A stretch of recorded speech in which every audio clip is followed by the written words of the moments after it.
OK， 他做了一个简短但是非常有趣的一个东西。那么我想借着一个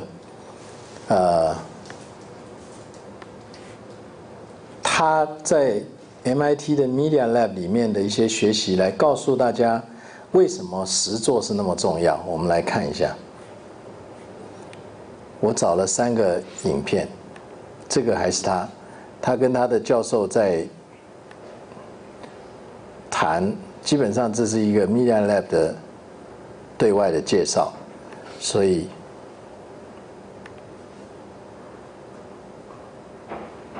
And here I am in, what's this place called? The MIT Media Lab. I know that, but this room. This is the pond. This is the ambient intelligence domain. Intelligence domain. And in the ambient intelligence domain is David Merrill. David Merrill. And you're sitting here? Yes. What do you got here? This is a new musical instrument I made, and it lets you record and loop and squash and stretch your voice. So you start with nothing. Voice, and then you can make it into anything. Yeah. Well, so where do I record? Here's the microphone. All right, so let me say something here. Yeah. So, Dave, dude, what are you doing with your life? Dave, dude, what are you doing with your life? A little louder. Your what? Oh, Dave, dude. And it's all, this processor here behind you is... Yeah, this is the audio plant. It's like the ultimate guitar pedal because it's tough and you can throw it around, but you can program it too. And you made this? Yep. Now, is the idea that this has to be a product, or else if it's not, get out of here? No, I mean you can do things that are artistic here. You can make a project that is equal parts an art project and a technology project. But what's this stuff? This is another project that's going to change the way people play with their photos or their video clips or their emails or sequence music. And these are little called screens, siftables. right? Yep, little screens. Siftables. And they have sensors too, so you can see they're noticing each other. So every time I put them next to each other, they pick that up. And you can move them around, and like each one of these got a photo on it. Say like this. So did you make this? Yep. You made it? Yep, made that board. Where do you do that? 他特别问他说：“这是你做的吗？”他说：“是。”当然，这位教授当然知道他是，他只是要让我们知道。We do it here. I know here, but is there a special make your stuff room? Sure. Well, we have a shop downstairs that has all the mechanical tools like drill presses, laser cutter, water jet cutter, 3D printer. You have to sign up. There's like a month wait to use it. And some guy has to stand next to you with a key. I can go down there any time of day or night and work in the shop. So you get like you're like. 他特别问他说：“你是不是需要排队1个月才能够等到那个工厂来做？”他说：“不需要，他可以随时走进去。” In bed, if you get an idea of something to laser cut, you can just like zoom over here. Yeah, just come on over and go to the shop and do it. Wow. Any time of day or night. That's great.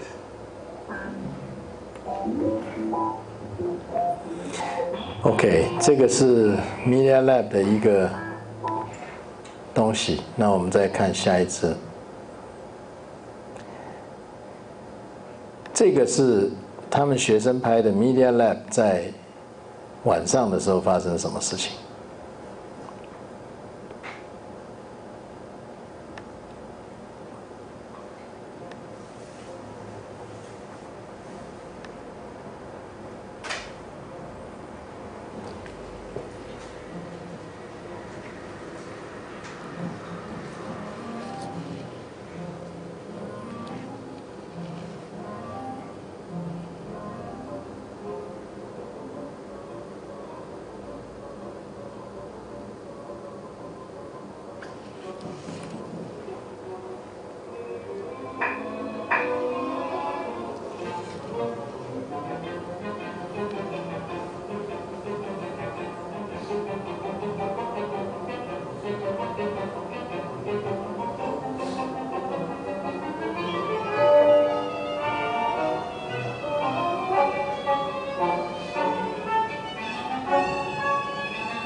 他们要去攻打这个坏人。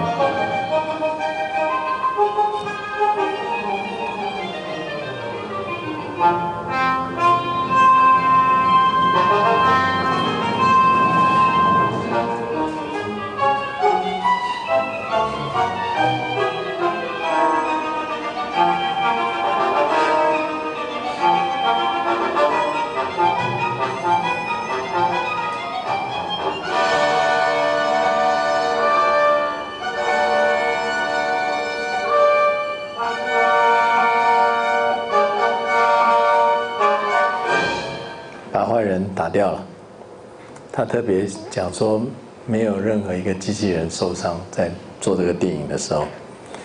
OK， 这个是先让大家看一下说 Media Lab 的这些他们在做的一些研究。那么最后看一支 Media Lab。 I came to the lab because I had some really interesting ideas about how we might invent new techniques for interaction. We think more about how people use technology and how the human is in the loop of the technology. So instead of focusing on the core of how this works, we think more about the experience and how people might change the way they interact or understand the world a different way through technology, which I feel is more compelling and more powerful than just working on the technology itself. The sponsors are terrific litmus tests on whether these ideas are any good. 这些人是谁呢？这些人就是 Media Lab 的一些sponsor， 就是他们的赞助者。他们赞助者大概每一年捐不同的钱，但是他们可以来看他们在研究什么东西。他们就这些做的学生就是在跟这些赞助的人说明说他的这些作品有哪一些想法。那么这些赞助的人呢，也去告诉他说你的这些想法哪里用得到，哪里用不到，哪里切实际不切实际等等。When we get interest from a sponsor, we feel validated in the things that we're working on. And also we tend to open up the eyes of sponsors on things that are happening in their domain that they should be aware of, but they just don't have time to do the research on or to develop the prototypes. So when I came for my master's degree, we designed a fiber tactile communication device and the work was picked up by Motorola. 这个人在 Media Lab 念硕士的时候，他的作品被 Motorola 就是买去了。后来他就去 Motorola 上班，上了3年以后又回来这边念博士。Ended up graduating and working for Motorola for 3 years, and I came back because I thought that there was more that we could do with the sense of touch and building interaction devices that make our sense of connection more intimate and personal. The community is terrific. We enjoy a lot of student activities. We have a tea every Friday here. We have a terrific student committee that runs a lot of events like barbecues, talks, student lunches. And we do a lot of internal sharing. So there's a hacker seminar where we teach people how to hack it. And we archive all this information so anyone internal to lab can learn. This place is amazing. I definitely recommend you come. The people who work here and the students who work here are the best, and the professors are also very good at guiding you to taking that idea to the next level. So if you have some burning desire to work on technology, you should definitely come here. OK， 所以这个是在介绍他们在 Media Lab 里面 technology 跟艺术是怎么样子结合在一起。我们继续看。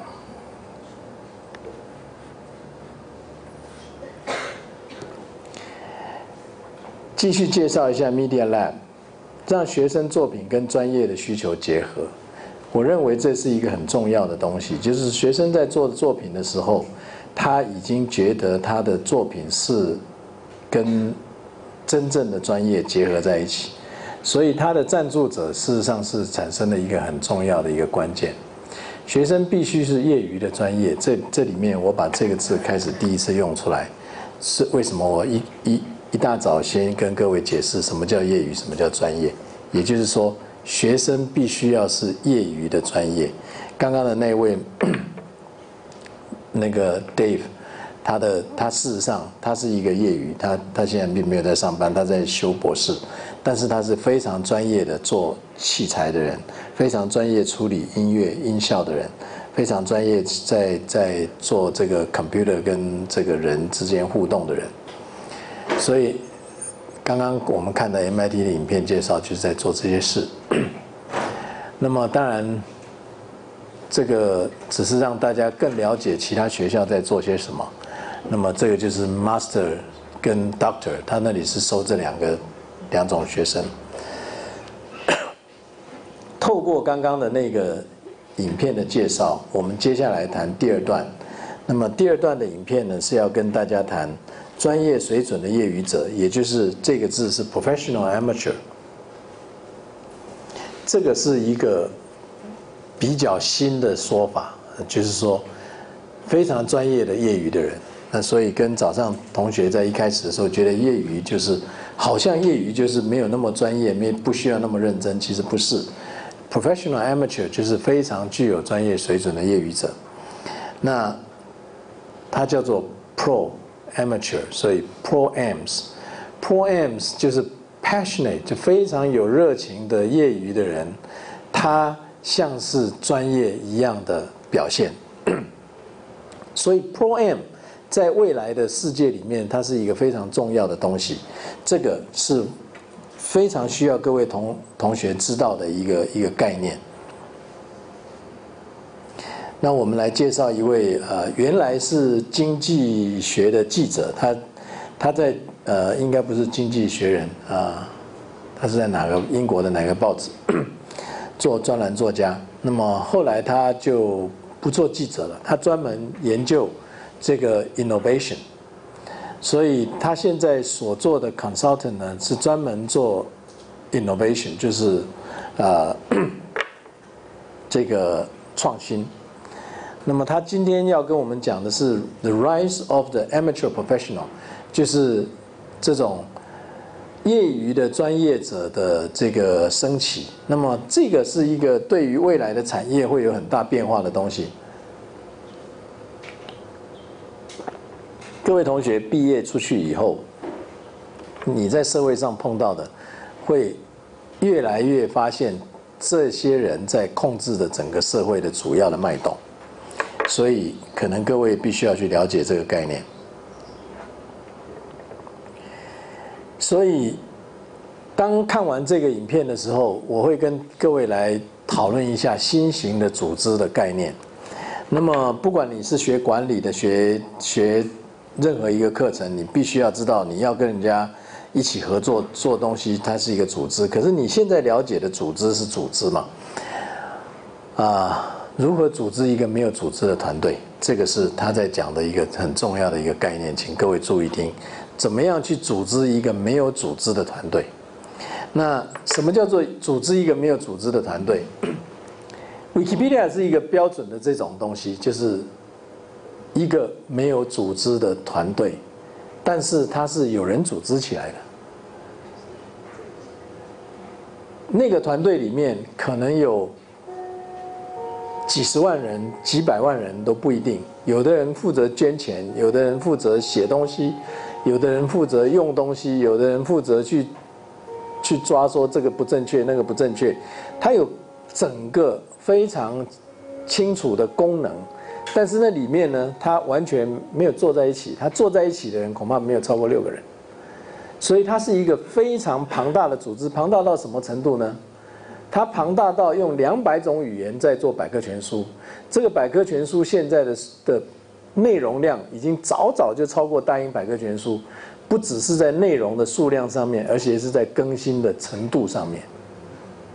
你永远不会想到一个缅甸的语言会变成是百科全书的一种语言，但是缅甸的语言事实上在 Wikipedia 是一种百科全书的语言。那为什么缅甸的语言会在百科全书上面变成语言呢？是因为懂缅甸语言的人，他也许是一个缅甸人，他觉得他有必要变成参加，让缅甸人可以让知识增加。所以这个是一个最重要的概念，就是说未来的创新是一个如何组织一个没有组织的团队，这个是很重要的。所以各位在听他讲的时候呢，可能从这个角度要尽量去思考，你才不会觉得很陌生，他到底在说什么？因为我相信各位还没有真正到社会上去，我相信各位真正在社会上恐怕也不是在这种组织里面工作，所以这种没有组织的团队是一个未来的组织的方式。那这个就是我想跟大家报告的。那么这个他还谈到一个东西，就是说为什么大组织没有看见机会？简单的说，就是说如果我们看到不管是台湾、美国很多的大公司，他们为什么有很多机会都没有看到？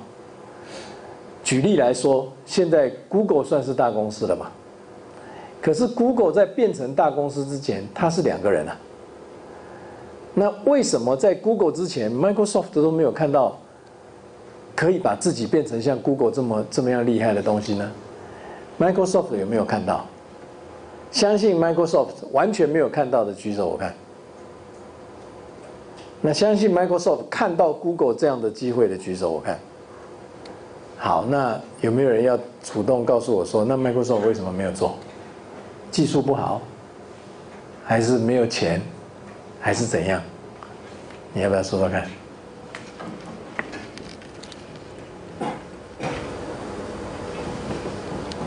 也许是因为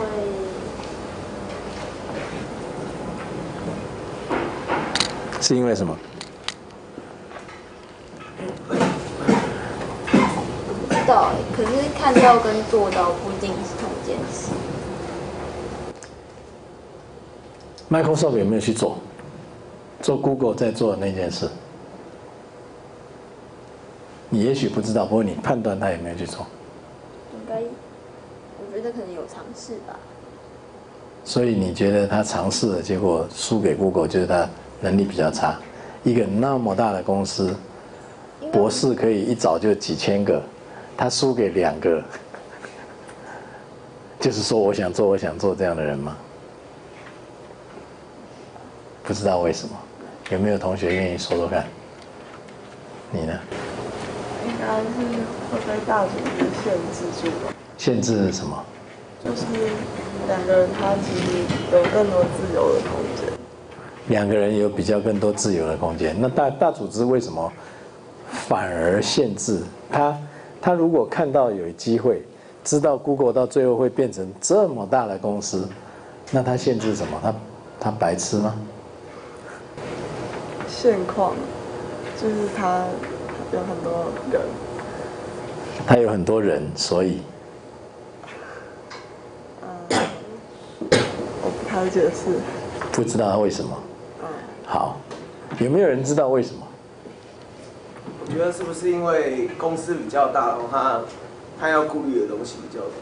顾虑什么？顾虑钱赚太多。没有，比如说如果他这样子去投资啊，可是也不确定说未来是真的有这个趋势还是没有。然后如果他去做了以后，他要顾虑的是里面的员工或者是股东啊，还是会有人限制他们，比如说不一定让他们去做这样子。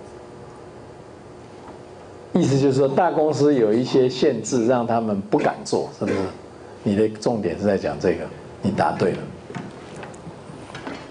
其实真正最重要的不是大公司看不到机会，而是大公司大部分都不敢做。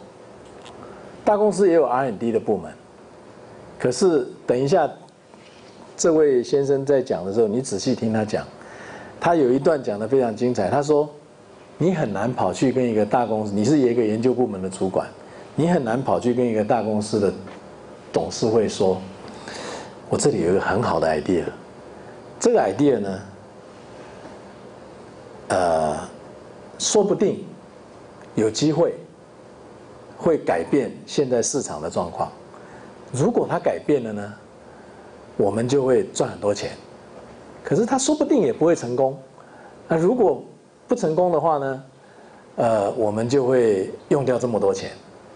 那我也不知道多久会知道它成功还是不成功，所以你就继续给我钱，直到我知道我成功了还是没有成功了，然后你就大概第2天被开除了吧，因为你简直是个疯子，在讲什么？所以你大部分会提出一个计划，是说我有一个计划，我大概在5年以内会开始赚钱。那所以呢，这个5年里面，我准备改变的是什么东西？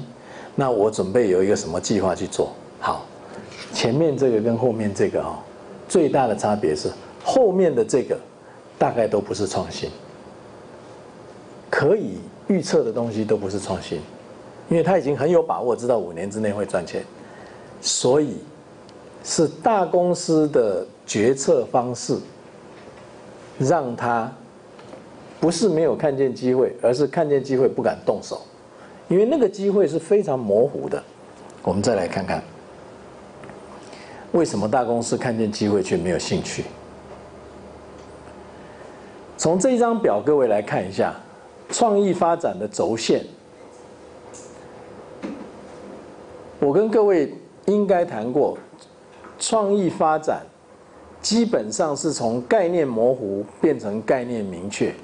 各位做设计的人也应该是这样子，就是说它永远是从模糊到越来越明确，绝对不会有一种设计你一想它就很明确，没有这种东西。如果你一想就很明确，你最好赶快丢掉，因为那个一定没什么了不起。所以你必须从一个很模糊的概念去把它发展，去把它做出，把错误的东西丢掉，到最后它才会明确。可是在这一条线上面呢，它还有一个纵轴，也就是说这个纵轴这一条叫做从模糊到明确，这一条呢是从非常高的报酬到非常低的报酬，从非常高的风险到非常低的风险。那我想各位不必学经济也知道哪边风险最高，左边右边，左边右边，左边。所以左边是风险高，但是左边也报酬高，因为风险高被你弄出来以后，因为你跑在前面，所以你的报酬就很高。这就是 Google 现在得到的。Google 有没有风险？当然有风险。它的风险是什么？那2个人破产，就是这样嘛。所以它的冒的高风险让它得到高报酬，但是这一条线是通常的曲线，也就是会在这里决定跳进去做的人非常少，大部分的人呢都是决定等到概念慢慢的差不多到了这里，觉得明确了，他的 R&D 才会开始发展。所以这个时候呢，其实他已经在一个低风险的状态，他才发展。那低风险当然就是低报酬。所以简单的说，就是大公司在等待创意概念发展明确的时候，也就是他过了这个半场，过去了，他觉得明确了，但是他一过去的时候，其实他相对的风险虽低，报酬也低，所以他也不想做了。这个是很重要的一个概念，就是说，如果大公司他要开始去在这个时候做，刚刚那位同学你谈的是非常好的，他根本不能，他根本不敢，因为他在这里风险这么高，负责的研发的头他一定不敢，除非是那个老板说研发的钱如果亏不亏公司的，亏我的，那就变成有可能，可是也很少有这样的人。所以这个事情就是变成高报酬高风险不会发生在大公司。所以大公司都是怎么做呢？大公司都是怎么做？来，各位一定知道，大公司会怎么做？像 Microsoft 那样。怎么做？他们会创造个软体，然后用广告告诉84%人叫他们去使用他们创造的软体。OK， 那个是一种大公司的做法。大公司如果他真的想发展很有创意的东西，他会怎么做 ？Microsoft 没有做出来什么很有创意的东西啊。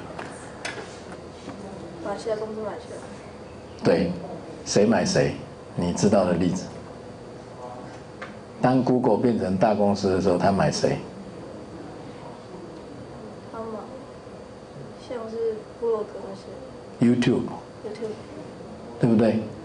所以 Google 当他自己变成大公司的时候，他开始在这一些 YouTube 的那几个年轻人已经冒险冒够了，他把他说我这么多钱把你买过来，你也变成富翁，我也省得掉冒险了。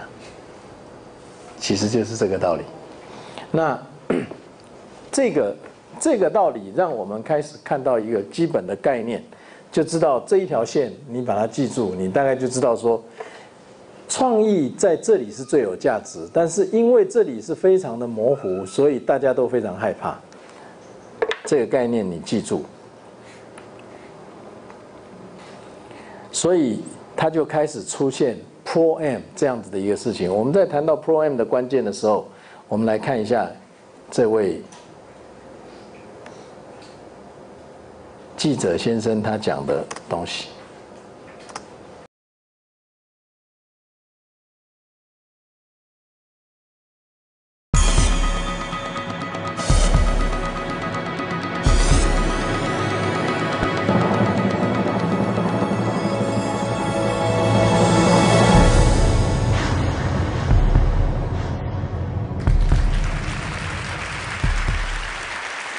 What I'm going to do in the spirit of collaborative creativity is simply repeat many of the points that the three people before me have already made, but do them. This is called creative collaboration. It's actually called borrowing. But do it through a particular perspective, and that is to ask about the role of users and consumers in this emerging world of collaborative creativity that Jimmy and others have talked about. Let me just ask you to start with this simple question. Who invented the mountain bike? 谁发明了那个现在我们都在骑的那个登山脚踏车？这个是一个很重要的问题。他从这个地方开场，在告诉我们传统经济理论为什么不可行。那各位也许会想说，那姚先生到底讲这个课的目的何在？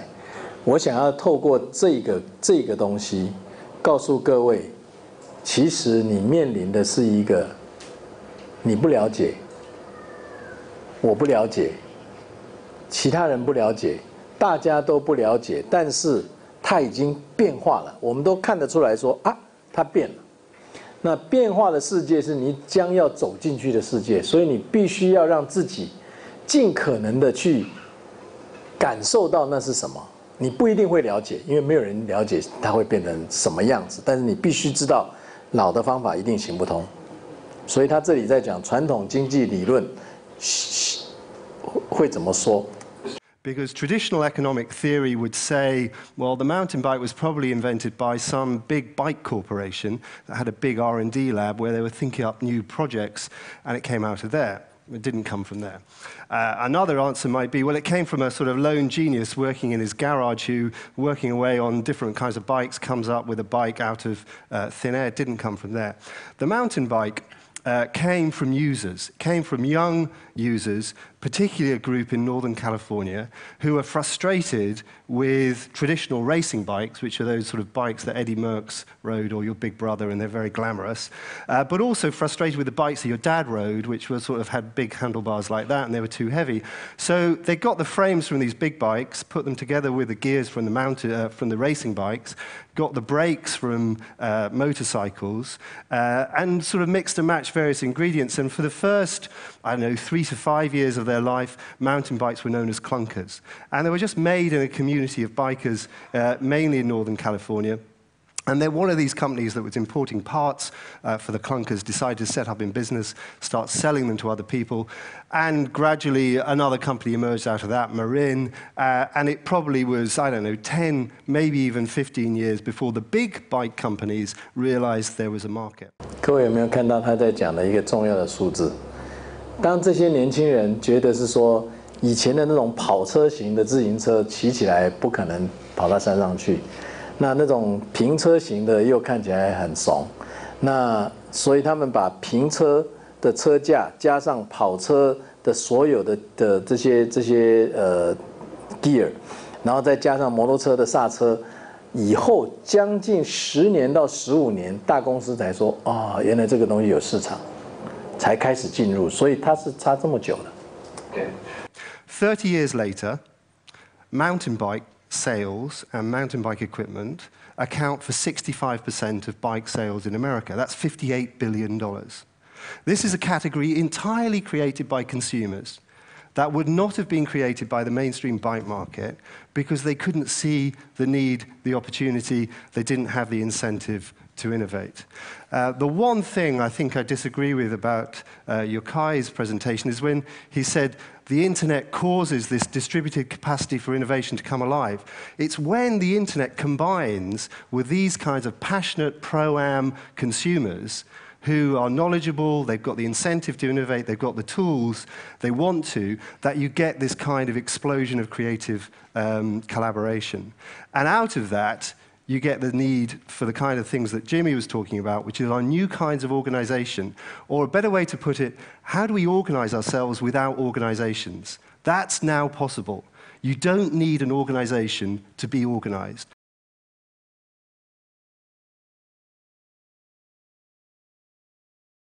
To achieve large and complex tasks like innovating new software programs. So this is a huge challenge to the way we think creativity comes about. The traditional view, still enshrined in much of the way that we think about creativity in organizations, in government, is that creativity is about special people, wear baseball caps the wrong way around, come to conferences like this, in special places, elite universities, R&D labs in the forests, water, maybe special rooms in companies, painted funny colors, bean bags, maybe the odd football table, special people, special places, think up special ideas. Then you have a pipeline that takes the ideas down to the waiting consumers who are passive. They can say yes or no to the invention. That's the idea of creativity. What's the policy recommendation out of that if you're in government or you're running a large company? More special people, more special places. Build creative clusters in cities. Create more R&D parks, so on and so forth. Expand the pipeline down to the consumers. Well, this view, I think, is increasingly wrong. I think it's always been wrong, because I think always creativity has been highly collaborative, and it's probably been largely interactive. But it's increasingly wrong, and one of the reasons it's wrong is that the ideas are flowing back up the pipeline. The ideas are coming back from the consumers, and they're often ahead of the producers. Why is that? Well, one issue is that radical innovation, when you've got ideas that affect a large number of technologies or people, have a great deal of uncertainty attached to them. The payoffs to innovation are greatest where the uncertainty is highest. And when you get a radical innovation, it's often very uncertain how it can be applied. The whole history of telephony is a story of dealing with that uncertainty. The very first landline telephones, the inventors thought that they would be used for people to listen in to live performances from West End theatres. When the mobile telephone companies invented SMS, they had no idea what it was for. It was only when that technology got into the hands of teenage users that they invented the use. So the more radical the innovation, the more the uncertainty, the more you need innovation in use to work out what a technology is for. All of our patents, our entire approach to patents and invention is based on the idea that the inventor knows what the invention is for. We can say what it's for. More and more, the inventors of things will not be able to say that in advance. It will be worked out in use, in collaboration with users. We like to think that invention is a sort of moment of creation. There is a moment of birth when someone comes up with an idea. The truth is that most creativity is cumulative and collaborative. Like Wikipedia, it develops over a long period of time. The second reason why users are more and more important is that they are the source of big disruptive innovations. If you want to find the big new ideas, it's often difficult to find them in mainstream markets in big organizations. And just look inside large organizations and you'll see why that is so. So you're in a big corporation, you're obviously keen to go up the corporate ladder. Do you go into your board and say, look, I've got a fantastic idea for an embryonic product in a marginal market with consumers we've never dealt with before, and I'm not sure it's going to have a big payoff, but it could be really, really big in future. No, what you do is you go and you say, I've got a fantastic idea for an incremental innovation to an existing product we sell through existing channels to existing users, and I can guarantee you get this much return out of it over the next 3 years. Big corporations have an inbuilt tendency to reinforce past success. They've got so much sunk in it that it's very difficult for them to spot emerging new markets. Emerging new markets, then, are the breeding grounds for passionate users. Best example, who in the music industry 30 years ago would have said, yes, let's invent a musical form which is all about dispossessed black men in ghettos expressing their frustration with the world through a form of music that many people find initially quite difficult to listen to. That sounds like a winner. We'll go with it. So what happens? Rap music is created by the users. They do it on their own tapes with their own recording equipment. They distribute it themselves. 30 years later, rap music is the dominant musical form of popular culture. Would never have come from the big companies. Had to start, this is the third point, with these pro-ams. This is the phrase that I've used in some stuff which I've done with a think tank in London called Demos, where we've been looking at these people who are amateurs, i.e. they do it for the love of it, but they want to do it to very high standards. And across a whole range of fields, from software, astronomy, natural sciences, vast areas of leisure and culture like kite surfing, so on and so forth. You find people who want to do things because they love it, but they want to do these things to very high standards. They work at their leisure, if you like. They take their leisure very seriously. They acquire skills, they invest time, they use technology that's getting cheaper. It's not just the internet, cameras, design technology, leisure technology, surfboards, so on and so forth. Largely through globalization, a lot of this equipment has got a lot cheaper. More knowledgeable consumers, more educated, more able to connect with one another, more able to do things together. Consumption, in that sense, is an expression of their productive potential. Why we found people were interested in this is that at work, they don't feel very expressed. They don't feel as if they're doing something that really matters to them. So they pick up these kinds of activities. 这里面有一段重要的东西，就是说，为什么这些在大企业的人不会去发展这些东西？重点就是说，他们觉得他在做的事情都不重要，所以他会变成是一个pro-am， 因为他很有专业知识，然后他去用他的热情去做一个他觉得很重要的事。那这些东西呢，事实上包括现在以后，如果我们有机会，或者是各位如果这个想看的话，这个Argo 他做了一个电视台，那个电视台叫什么 ？Current TV CURRENT， 你在网络上找得到 Current TV， 它就是这样的意思。那个电视台呢是没有多少人，但是它的方法是说，比如说 Sony Ericsson 他要登广告，他就 Sony Ericsson 说，我现在需要一支广告，有兴趣的人来拍广告给我，拍了以后呢，你就把它抛到网上。泼到 Current TV 的网站，大家去投票。那投票投的比较多的人呢，他也把它拿来就变成 Sony 的广告。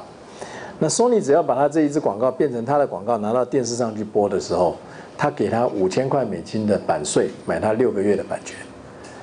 如果你是在一个广告公司负责拍影片的人，那告诉你说，照你的意思拍我的广告，你被我选上，我给你$5000，你会不会很高兴？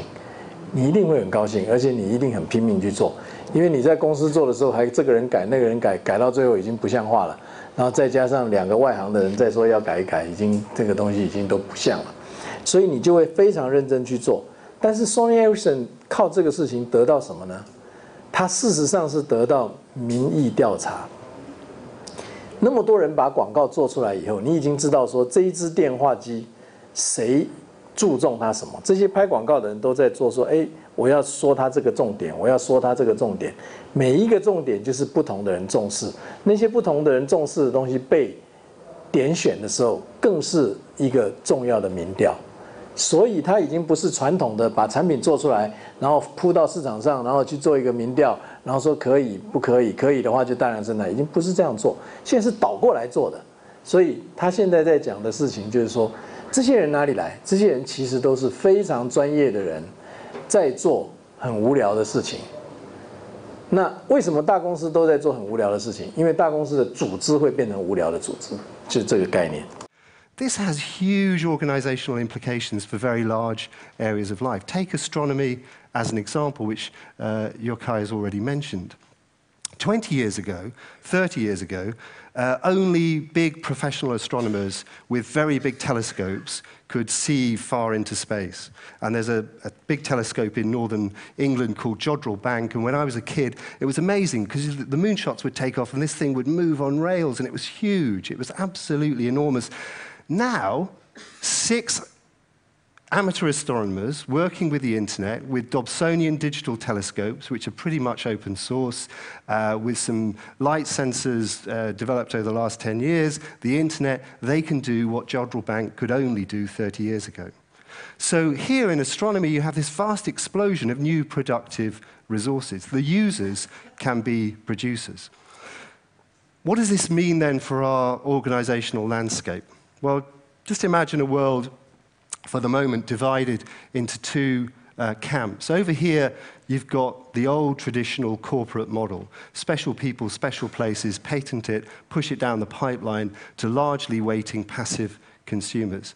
Over here, let's imagine we've got Wikipedia, Linux, and beyond open source. This is open, this is closed. This is new, this is traditional. Well, the first thing you can say, I think with certainty, is what Yokai has said already, is there is a great big struggle between these 2 organizational forms. These people over there will do everything they can to stop these kinds of organizations succeeding because they're threatened by them. And so the debates about copyright, digital rights, so on and so forth, these are all about trying to stifle, in my view, these kinds of organizations. What we're seeing is a complete corruption of the idea of patents and copyright, meant to be a way to incentivize innovation, meant to be a way to orchestrate the dissemination of knowledge.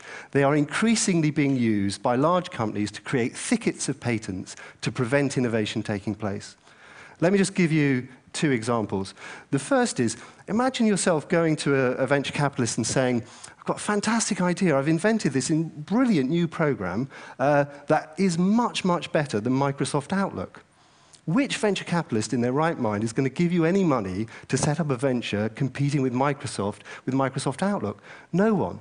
That is why the competition with Microsoft is bound to come, will only come from an open source kind of project. So there is a huge competitive argument about sustaining the capacity for open source and consumer-driven innovation, because it's one of the greatest competitive levers against monopoly.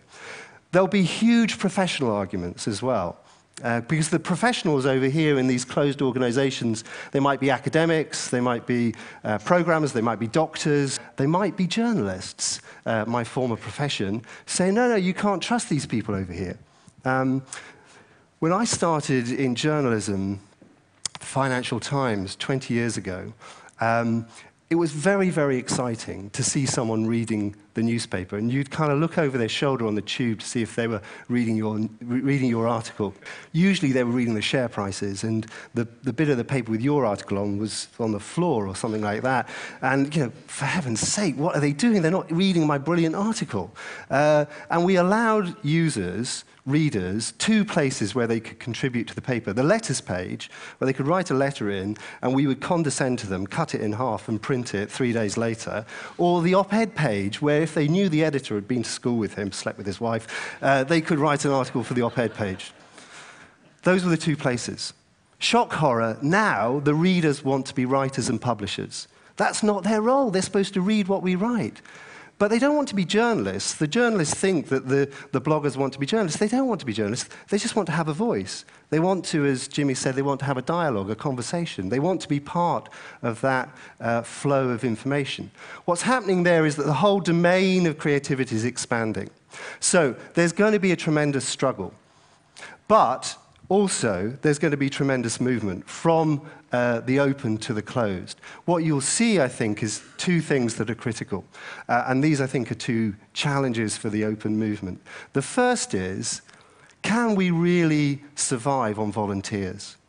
If this is so critical, do we not need it funded, organized, supported in much more structured ways? I think the idea of creating the Red Cross for information and knowledge is a fantastic idea. But can we really organize that just on volunteers? What kind of changes do we need in public policy and funding to make that possible? What's the role of the BBC, for instance, in that world? What should be the role of public policy? And finally, what I think you will see is the intelligent, closed organizations moving increasingly in the open direction. So it's not going to be a contest between two camps, but in between them, you'll find all sorts of interesting places that people will occupy. New organizational models coming about, mixing closed and open in tricky ways. It won't be so clear-cut. It won't be Microsoft versus Linux. There'll be all sorts of things in between. And those organizational models, it turns out, are incredibly powerful. And the people who can understand them will be very, very successful. Let me just give you one final example of what that means. I was in Shanghai in an office block built on what was a rice paddy 5 years ago, one of the 2,500 skyscrapers they've built in Shanghai in the last 10 years. And I was having dinner with this guy called Timothy Chan. Timothy Chan set up an internet business in 2000, didn't go into the internet, kept his money, decided to go into computer games. He runs a company called Shanda, which is the largest computer games company in China. 9,000 servers all over China, has 250 million subscribers. At any one time, there are 4 million people playing one of his games. How many people does he employ to service that population? 500 people. Well, how can he service 250 million people from 500 employees? Because basically, he doesn't service them. He gives them a platform, he gives them some rules, he gives them the tools, and then he kind of orchestrates the conversation, he orchestrates the action. But actually, a lot of the content is created by the users themselves. And it creates a kind of stickiness between the community and the company, which is really, really powerful. Best measure of that is you go into one of his games, you create a character that you develop in the course of the game. If, for some reason, your credit card bounces or there's some other problem, you lose your character. You've got two options. One option, you can create a new character right from scratch, but with none of the history of your player. That costs about $100. Or you can get on a plane, fly to Shanghai, queue up outside Shanda's offices, cost probably $600, $700, and reclaim your character, get your history back. Every morning, there are 600 people queuing outside their offices to reclaim these characters. So this is about companies built on communities that provide communities with tools, resources, platforms in which they can share. He's not open source, but it's very, very powerful. So here is one of the challenges, I think, for people like me who do a lot of work with government. If you're a games company and you've got 1 million players in your game, you only need 1% of them to be co-developers, contributing ideas, and you've got a development workforce of 10,000 people.